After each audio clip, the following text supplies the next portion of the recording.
Hi ladies, so this video is for those of you who are looking at IVF in New Zealand and want to know a little bit more about the public funding. Please excuse me, I have got a strepsil in my mouth because my throat is killing me, and every time I try to film this video I end up coughing. So anyway, I'm going to power through and try and get this done. So this is about kind of the lead up to your first appointment and your first appointment, what to expect, some of the criteria and all that kind of stuff, and just some advice. So my first piece of advice would be, the minute that you sense that you are having fertility issues, go to the doctor. In fact, even before then, when you are starting to have a try for a family, go to the doctor and get checked out. You need to check all your prenatals. For example, my rubella was quite low, so I had to have a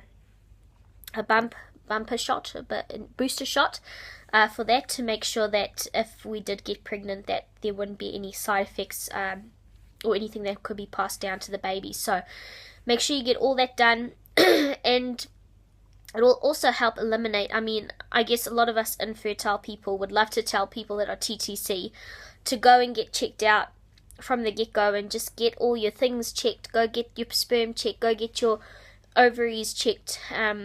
Rule out all the suspects from the get-go. You don't want to get 2 years down the line and wish you had gone back earlier and known what you were getting yourself into. But the reason why I say go to your doctor the minute that you think you're having infertility issues is because you need to have it documented as much as you can in your doctor's notes that you have gone to see them about infertility. It's going to help a whole lot when it comes to ticking the boxes and filling in and getting enough points from the fertility clinic for government funding. Because how it works is, it works off a point system, and the points are tallied by a few different things. What I do know, I don't know all the tallies of how you get points, but there are a few things I know. So one is your age, another one is the lady's weight, and how long you've been trying, and then there'll be other things like known infertility issues, so like low sperm or endometriosis or PCOS. So those kinds of things actually add up to points.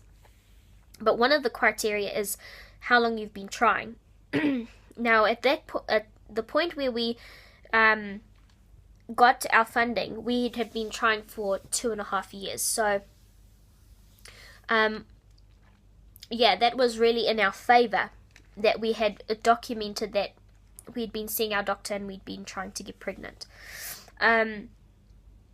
The other piece of advice I would give you is learn to be patient. It is going to take some time. My mother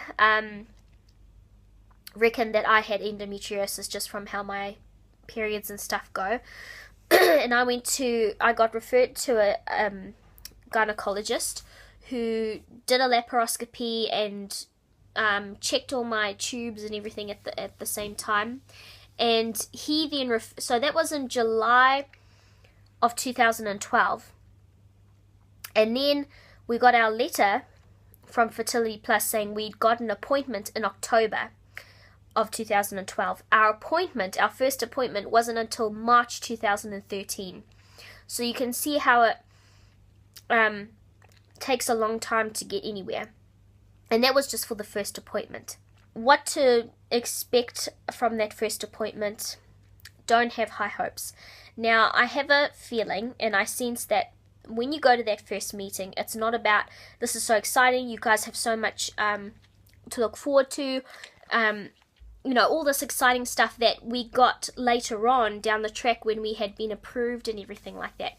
Our first appointment, I think I had too high hopes for, or high expectations of what the process was going to be like. I thought after our first appointment, I thought it would be 6 months, and then we would be starting treatment and I would be pregnant, by then. But the first appointment, they sit you down, you meet with a doctor, and they go through the process of points. So some of the criteria that you need to fit. First of all, you have to be 40 years or under. Or sorry, under 40 years. I think if you turn 40, then you do not get government funding. And even in here, it says when it comes to a second cycle, if the woman has turned 40 before she completes her first cycle, she will not be eligible for a second publicly funded cycle. So they're pretty sticky on the whole age thing. So I think you have to be pretty much 39 and under in order to get the government funding. The other thing is your BMI needs to be, and this is for the ladies again, your BMI needs to be 32 or less. So if you're carrying extra weight, start losing it now before you go for your government funding for your first appointment, because that is going to delay the time it takes for you to actually get on the list. And then the last big criteria is being a non-smoker. So under 40 years of age, BMI of 32, less than 32, of 32 or less, and being a non-smoker. The big 3 criteria that you need to fill before they even will look at you. So at my appointment, our first appointment, the doctor kept harping on about my weight and how I need to get my BMI down to under 25.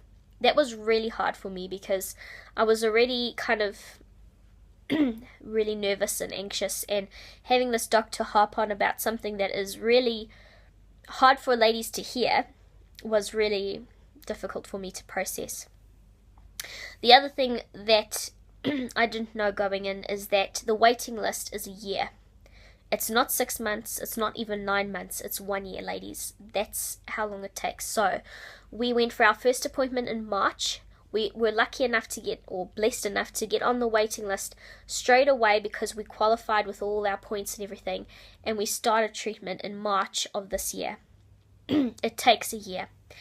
So don't get your hopes too high about thinking this is going to be quick, easy, once you've had your first appointment. It's not. And I left that appointment feeling very discouraged and very hurt, because I think my expectations were so high. That's not to say it will happen that way for you. One thing that they do give you when you go to your first appointment is they have all these booklets that you can pick up. So managing the stress of infertility, what IVF is all about and what ICSI is all about, and your step-by-step guide to treating infertility. Now, I had such a horrible time at my first appointment that these sat here with me the whole year, and I didn't read them because I was so hurt and so upset, and I didn't want anything that doctor gave me. I didn't want to read about it because I didn't need another person telling me to stop stressing. I didn't need another piece of paper to tell me that, I'm not helping myself by doing these things. But I will say to you, don't be silly like me. I actually read these booklets recently, about a month before we started treatment, and I wish I had read them because there's some really good advice in there, really helpful things in there. So if you are starting treatment, make sure you grab some of these on your way, and I'm sure if you could probably even ring Fertility Plus if you are looking at it at starting treatment with them, and being able to get some of these sent out to you, especially like managing the stress of infertility. It's got some things in there about dealing with family and friends and how to deal with kind of difficult times of the year like Christmas and Mother's Day and Father's Day and that kind of thing. So my advice would be to read the stuff that I didn't read. So that's kind of a bit of a overview of the first appointment. It's not going to be easy. There's going to be stuff that you hear that might be hard to hear.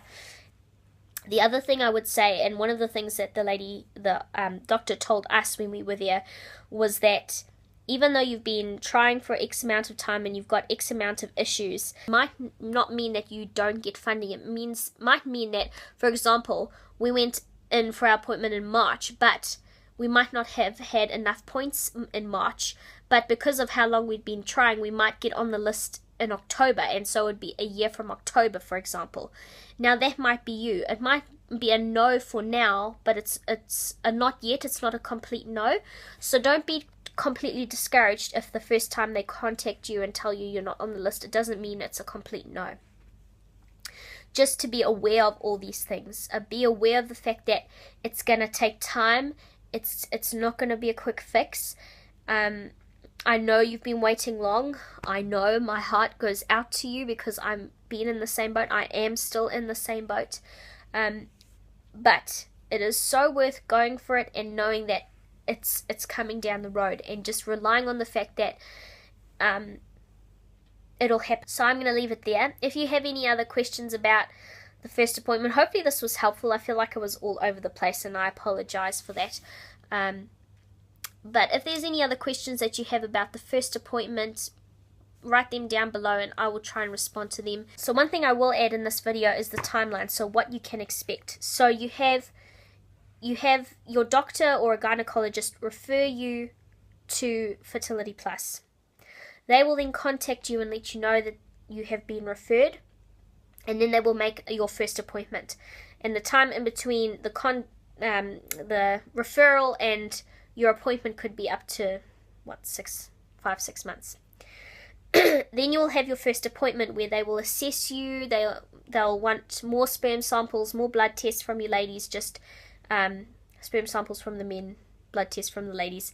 Just get used to having blood sucked out of your body. After your first appointment, they will contact you to let you know if you have received, if you've got enough points, and when you will go on the waiting list from. When you get on the waiting list, it will be 1 year before you actually start treatments. Then you have orientation 3 months before you start treatment. So it's kind of, what's that, 9, 10, 11, 12. So 9 months after your first appointment, you should have orientation, which will tell you all about what you're about to go through. And then 3 months after that, you start treatment. And it takes 6 weeks from when you start treatment to finding out if you're pregnant. Unless you get OHSS like I did, then it's delayed a bit more. But yeah, so when it starts, it's actually quite quick. 6 weeks is nothing if you think about how long you've been waiting. But it takes quite some time to actually get to that process. So hopefully this video has been helpful. Yeah, like I said, if you have any questions, put them down below. See ya.